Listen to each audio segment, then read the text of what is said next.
So think about staking. What a nightmare. How do you mark to market that at 4:05? There's no such thing as the market doesn't stop at 4 in the afternoon in crypto world. It's just 24/7.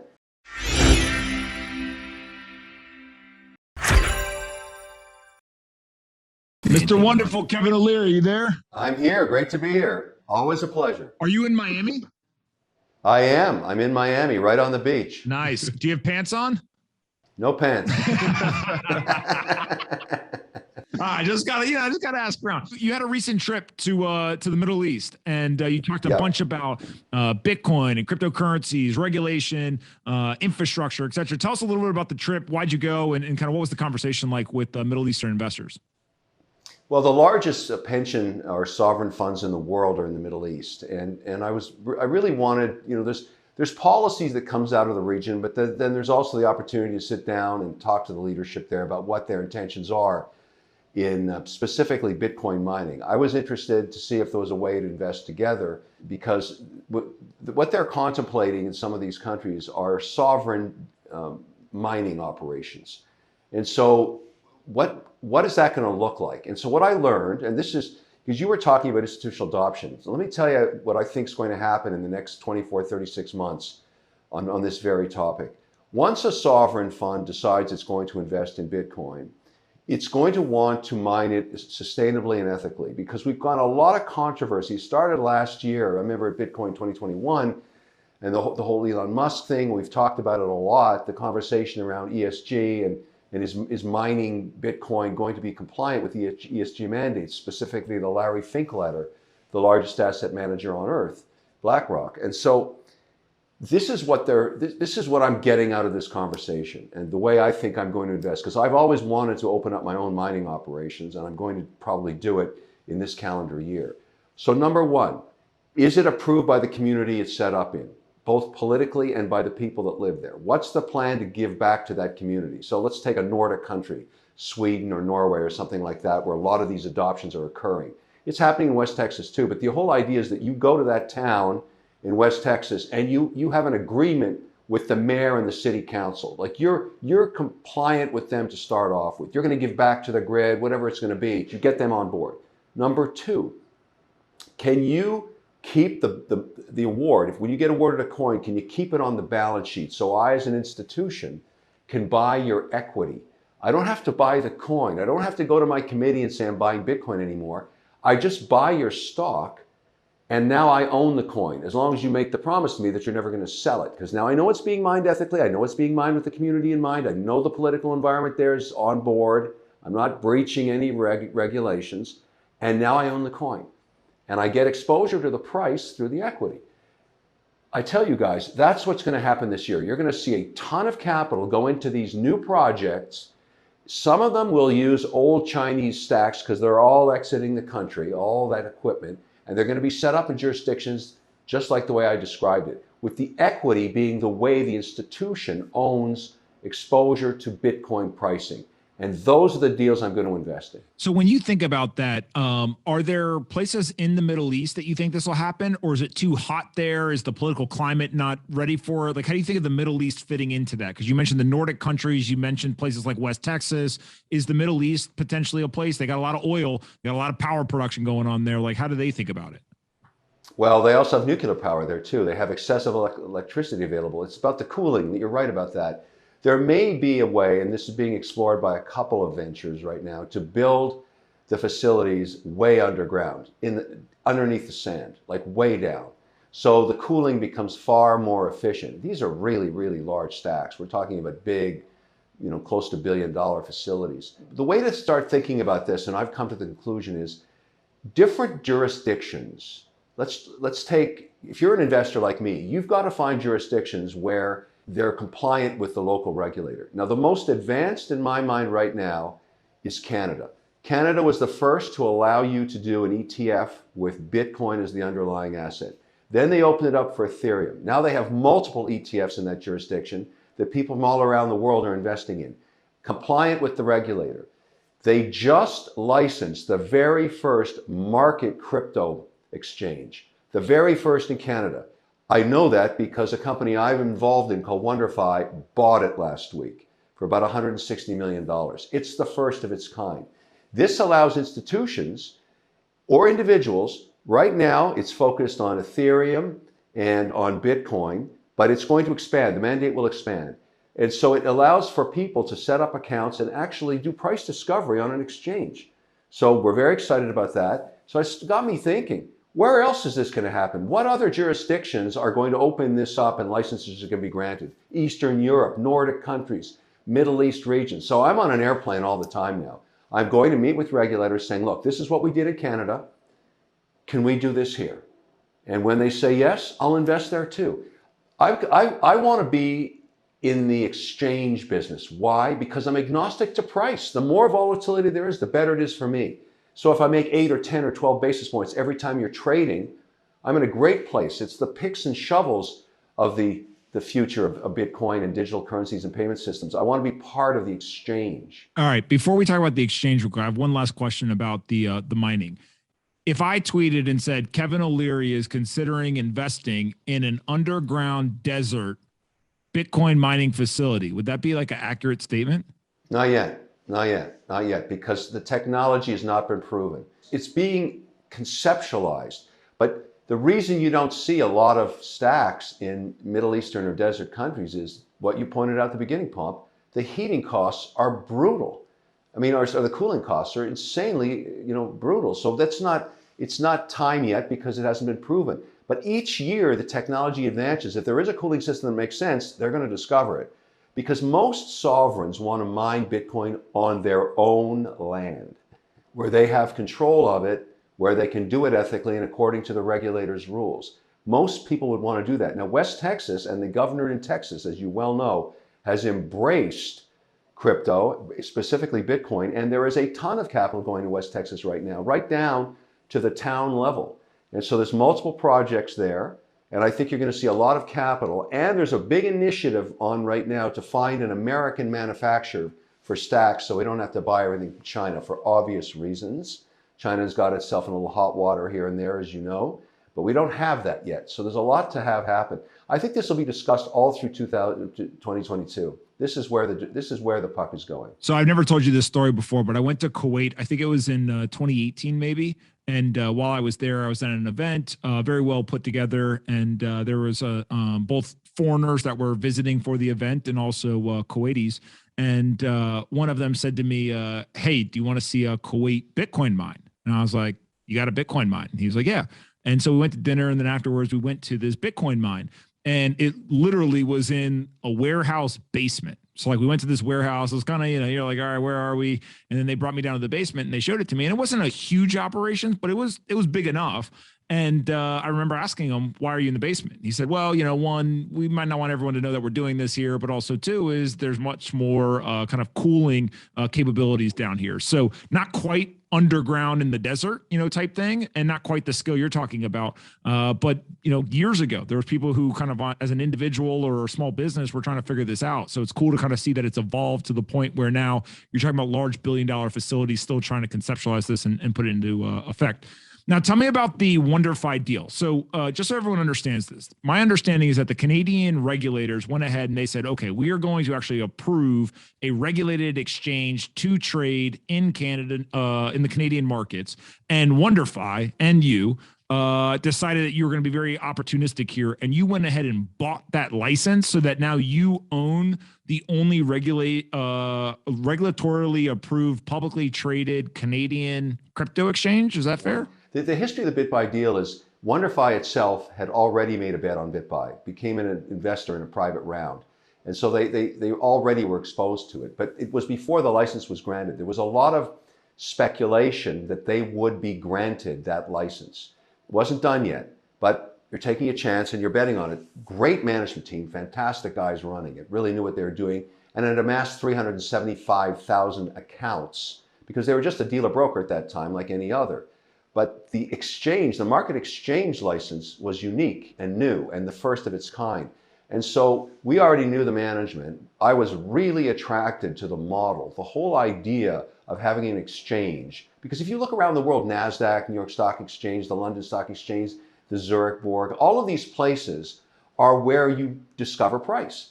And as a result, you are the infrastructure of the liquidity. And so I was really attracted to that idea that they would somehow, get together, and they did. And so as an investor, I'm just thrilled. I'm very happy about it. And now, as you remember, the WonderFi mandate was to work in the decentralized space. But what's going on here with BitBuy is a centralized exchange with the accounts, so they've combined both. And there's a narrative coming into the institutional investor. Think this through, Pomp. When I talk to institutional investors about investing in crypto infrastructure anywhere, when you acquire a customer, I don't care if you're Coinbase, if you're WonderFi, if you're BitBuy, you've spent money to acquire that customer. And if you don't have a full suite of services, both centralized and decentralized, there's a high probability that if they want to go put their NFT on a decentralized wallet, they'll drift out of your sphere and go do that on their own because you didn't provide it. So these new investments, these new companies that are emerging are trying to figure out, okay, if I acquire a customer, how broad a service base can I create? Can I be centralized, decentralized? Can I have brokerage accounts? Can I service them in NFTs? Can I do, stable coins? Can I stake those stable coins for them? I'm of the opinion now as an investor, I want managers that are going to bring a really broad sweep of service and products to keep that customer in their ecosphere. This is no different than what Apple thought through decades ago. And I think there's going to be some companies, and I think WonderFi could be one of them, that emerge with a really large platter of services, and not just in one geography. I've talked to the management there, I've told them, get on a plane, do what I do, go meet other regulators, go find out where you can take this model to other jurisdictions. And I think that's going to happen because Canada's so advanced, a lot of the rules that they've set up there have worked, and I think they're a great model for other countries. And so I think Eastern European countries and Nordic countries are potentially great places to set up shop, buy exchange licenses, bring the technology over that WonderFi has. That's my investment thesis. And I've in fact increased my position there since we last talked. I've invested more. All right. And so when you think about how this is all playing out, the last time we talked, you had said that you were spending more time, I think in partnership with Circle, if I remember correctly, with the stablecoin yields. And you were also looking at some of the decentralized yields that you could generate. Walk us through kind of the yield generation, how you're looking at in your portfolio today. Are you still doing both centralized and decentralized? What does that look like?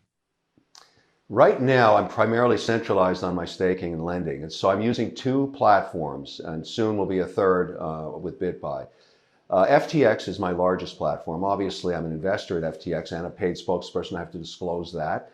I do a lot of staking on there. Pretty well any asset, I'm constantly putting it out and generating yield there. Specifically to USDC, though, I have worked with Circle. Circle just updated their platform with a new treasury feature. The biggest problem we've got, I got to tell you, Pomp, this is still a nightmare for institutions, and it's a nightmare for me. Let's just take staking for a second, all right? So I'm regulated. I'm a regulated entity. I have so many investments in other standardized financial services companies and indexing and everything else. So I'm regulated. I have an auditor, an external auditor. They mark to market, my internal compliance marks to market my position every day and every stock and bond I have. It's checked by compliance. And then it goes out to the statement that the auditor signs, and then we file our paper. I file our compliance reports to whichever jurisdiction we're in. So think about staking. What a nightmare! How do you mark to market that at 4:05? There's no such thing as the market doesn't stop at 4 in the afternoon in crypto world. It's just 24/7. So getting this thing approved just for the staking, because I'm writing contracts all the time, 30, 60, 90 days, whatever it is, just getting the compliance guys' head around what we're doing took 6 months. I've told you this before. And what we needed was an audit trail. And Circle just added that with the Treasury tab. You can go back and see every single transaction on a centralized platform, when it happened, when it closed, what interest you made. So now the compliance guys are saying, oh, this looks like something I'm used to. I get it. I'm more comfortable now, because they were treating USDC as an equity, as a stock, because we haven't had the regulator approve. I mean, this is another problem, right? What is USDC? It's not an equity to me. It's a payment system. It's software. But we don't have that ruling yet. And that's what I hope the regulator does this year, is rule on stablecoin. What do you think the ideal kind of framework or sandbox for the stable coins are? Do they basically just say this is a currency and treat it like a currency? Do you think it's some sort of regulated asset? How do you think of like the ideal scenario? Let's take Circle, turn it into a bank, FDIC, turn it into a bank, and let my compliance people say, oh, that's a currency. It's a currency, and it's regulated currency, and it's backed up by X amount of assets, just like every other bank has to comply with the amount of leverage they put on their balance sheet. And then all of a sudden, I wouldn't be bound by the fact that I have to treat it like an equity. So I can't have more than 5% of it in a mandate. So the typical mandate is 20% in any one sector, 5% in any one name. Very few institutions, you mentioned Fidelity earlier, any of those funds that they're managing, you're not going to find a whole lot of the funds that are holding a position up to 20% in one name. They're kind of maxed out in the 5-6% range. But when you're dealing with cash or a currency, a Swiss franc or a euro or a British pound, there's no limits. You're basically, you can have 30% in cash, 40% in cash, 50% in cash. If we could get stable coins regulated that way, we could now keep our liquidity in my case, I'd like it to be USDC so that I could be constantly rolling it. Because think of the problem I've got. I got cash. Inflation 7%. I'm getting 20 basis points on US dollars. I'm getting taxed at 6.8% right now. There's nothing I can do about it. I'm losing 6.8% of value. The way to stop that is stake out my USDC at 6 and 7%. At least I'm keeping intact with inflation. But we need the ruling. We got to have that done. And for my compliance people, let me do that, because I can't have more than 5% USDC right now. They're treating it like a stock. Yeah, it's incredible to think about. How is the macro economy playing into all of this in terms of, you mentioned inflation. Obviously, there's a lot of talk right now about the Fed interest rates and kind of tapering. What's your general thought process on what happens there with the Fed kind of decisions in 2022? I think Bitcoin and gold are the two assets that institutions are eyeing for a hedge against inflation. And so many of the institutions cannot hold Bitcoin, so they're exploring owning the equity of the miners, and they run into the ESG problem. So, and one of the discussions going on these days about the ESG, if you're buying carbon credits to offset, which some are doing, some of the big public miners, who's auditing that book? In other words, is there somebody that can show to the ESG committee of an institution that there really is a true offset? The way to avoid that is what we talked about earlier, simply get a miner that is zero emissions from the beginning and that is mining and keeping the coin on their sheet, and you just own the stock. I think that's where we're going. But inflation's scary because we did something in this country over the last 26 months that's never been done before. We basically printed $3 trillion. I don't care what you want to call the program, the relief program or the PPP or whatever it was. We got out the machine and we printed $3 trillion. Never been done in any country ever before. Never been done here ever before. And then we thought to ourselves, so we don't have to worry about inflation? Are you kidding? Like, look what happened. It spiked up to 7% in a matter of weeks. Of course it's going to do that. And now we have to live with that. And the idea of another $3 trillion is suicide. I mean, that's ludicrous. We can't do that. We can't. The Build Back Better is dead. I mean, you can't put that out in the market now. It would destroy the people it's trying to help. You'd have, right now we have on protein and meat, 24% inflation. I mean, it's crazy. And so that's gasoline, $5 a gallon in San Diego. Like, people are getting pissed. That's what's happening. And they're going to take it out on the polls. Yeah. One of the things that I don't have an answer yet to, but seems to be happening, is there is a political appetite, obviously, for some tapering. Let's get this inflation down. Let's do some things to maybe have people forget how bad the economic situation is going into election season. But at the same time, inflation is still 7%. Gasoline's up 50%, food's up, all these different things. Even food at home or out of the home is up 6% each. Like, this is a really dire situation, according to the official numbers. We're not even talking about the unofficial numbers. When you think of that, is there a world where, regardless of what the political will is, that the central banks could be talking about tapering, could be talking about raising rates, and actually back off of that, and their actions aren't as severe as the language? Or do you expect them to follow through with what they're actually saying in terms of kind of taking a tough stance against some of this stuff?